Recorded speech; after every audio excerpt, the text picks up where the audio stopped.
Olá, gente. Eu me chamo Charles Leal e este é o canal Tudo sobre História. E nesta noite eu quero vos falar sobre uma das civilizações mais emblemáticas, mais importantes da história. Quero vos falar sobre o poderoso e vasto Império do Egito. E eu quero já pedir para vocês se inscreverem no meu canal, compartilhar esse vídeo, deixar o seu like para fortalecer o meu canal, ativar o sininho para que vocês recebam as notificações quando for postado algum vídeo novo. E hoje eu tenho a honra, o privilégio de estar aqui com a minha filha Nalanda, que vai fazer algumas perguntas subordinadas ao tema. Boa noite, pessoal. Para mim também é uma honra estar participando desse vídeo e quero ressaltar que toda segunda-feira às 19 horas tem vídeo novo nesse canal. E é isso, galerinha. Pois é, gente. Falando sobre o poderoso e vasto Império Egípcio. O Império Egípcio, ele se formou em 3.200 anos antes de Cristo e perdurou até o ano de 525 também antes de Cristo, quando o Egito foi invadido pela Pérsia, e o Egito, que era um poderoso reino, então ficou sendo apenas uma sapátria, apenas uma província da Pérsia. O Império Egípcio, ele se dividiu em três partes: Antigo Egito, Médio Egito e Novo Egito. Foi do Antigo Egito até o Médio que as pirâmides do Egito foram construídas. Mas o Egito não nasceu já o Império. Antes de surgir o Império Egípcio, o Egito era apenas uma civilização, ou melhor, duas civilizações. Existia o Alto Egito e o Baixo Egito. O Alto Egito ele ficava localizado na região montanhosa daquela terra, por isso chamava-se Alto Egito. O Baixo Egito ficava localizado já no delta do rio Nilo, nas proximidades onde o rio desaguava no Mar Vermelho. Pode começar com as perguntas. Qual a base da economia egípcia? Bem, gente, a base da economia egípcia era agropastoril. O que é uma economia agropastoril? É uma economia baseada na agricultura e na criação de animais. Eles plantavam milho, eles plantavam trigo, cevado e criavam animais como ganso, como gado, ovelhas e cabras. E detalhe, eles eram uma economia agropastoril, mas de regadio. O que é que significa isso? Significa que eles construíam as suas plantações através da irrigação do rio Nilo. Se você não sabe, o Egito é um deserto e a única explicação da existência do Egito é o rio Nilo. Eles usavam as águas do rio Nilo para absolutamente tudo, para toda a sua sobrevivência. Tanto que o rio Nilo era considerado pelos egípcios uma dádiva de Deus. Próxima pergunta. Muito bem. Qual era o regime político do Egito? Gente, regime político do Egito era uma monarquia teocrática. O que é uma monarquia teocrática? É o governo de Deus. É quando Deus está reinando. É quando Deus está no poder. Você está realmente ouvindo isso? Deus era quem reinava no Egito. O faraó, ele não era apenas um líder político. O faraó também era um líder religioso.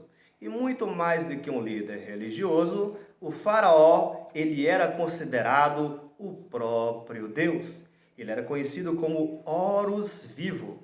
Ele era conhecido como a reencarnação do Deus Ra, o Deus Sol.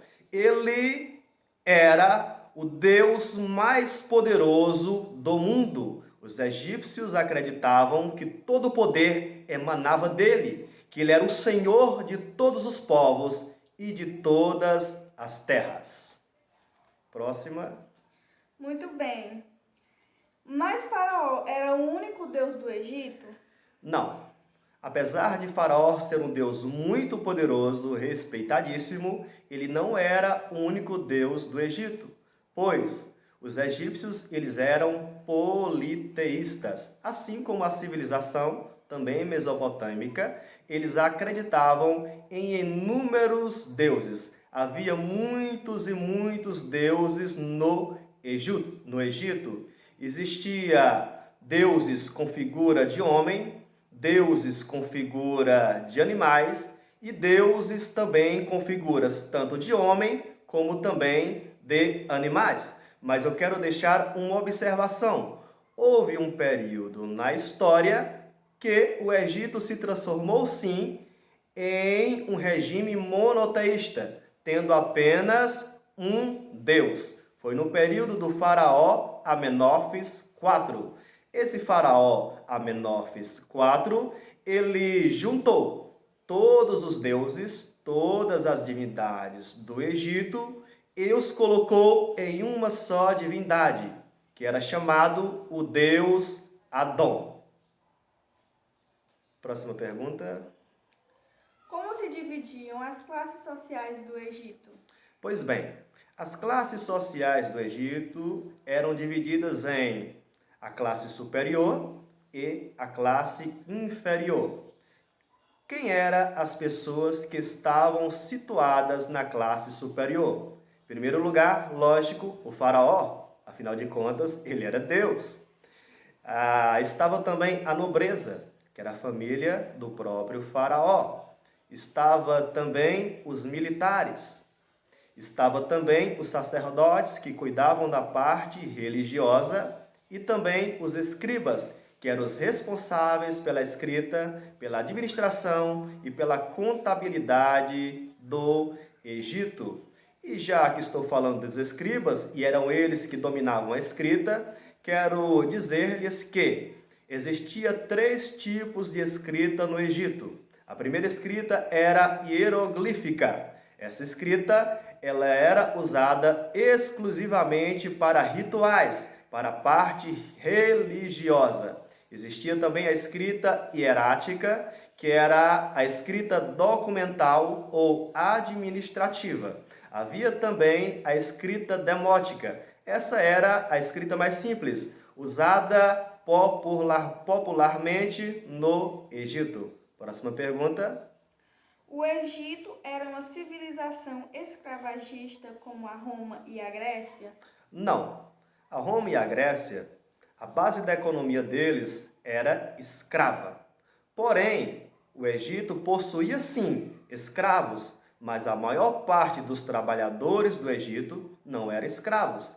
Eles tinham alguns escravos que eram prisioneiros de guerra, mas a maior parte dos trabalhadores eram camponeses egípcios, que trabalhavam nas terras do faraó, gerando lucro para o governo e trabalhando também para a sua própria sobrevivência. Muito bem. O que é sistema de castas? Sistema de castas. Sistema de castas é um sistema que diz que não importa se você tem intelectualidade, não importa se você tem dinheiro, não importa se você tem terras. O que rege a classe social que você vai pertencer do dia do seu nascimento até o dia da sua morte é em que classe social você nasceu. Exemplo, se você nascesse na nobreza, você ia viver a vida inteira na classe nobre e ia morrer também na classe nobre.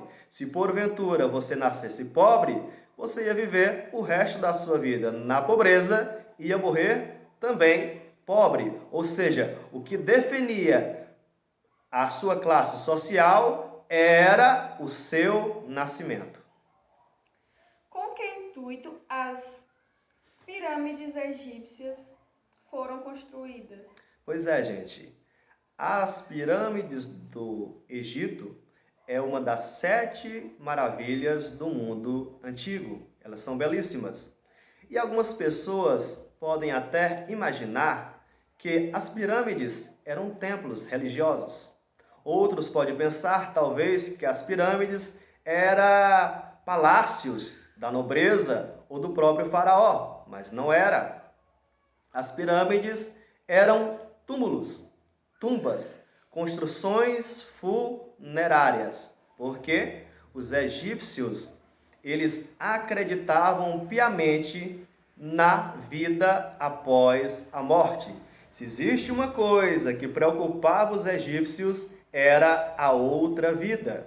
Eles criam na imortalidade da alma e também acreditavam na eternidade da alma. E eles tinham tanta preocupação com a vida após a morte, que eles faziam essas pirâmides majestosas e grandiosas. E, pensando também na vida após a morte, eles desenvolveram a mumificação e o embalsamamento, técnica que para aquela época era uma técnica bastante evoluída. Pois é, gente, nós falamos nessa noite sobre o poderoso e vasto Império Egípcio. Que Deus abençoe a todos, um abraço, muito obrigado, tchau!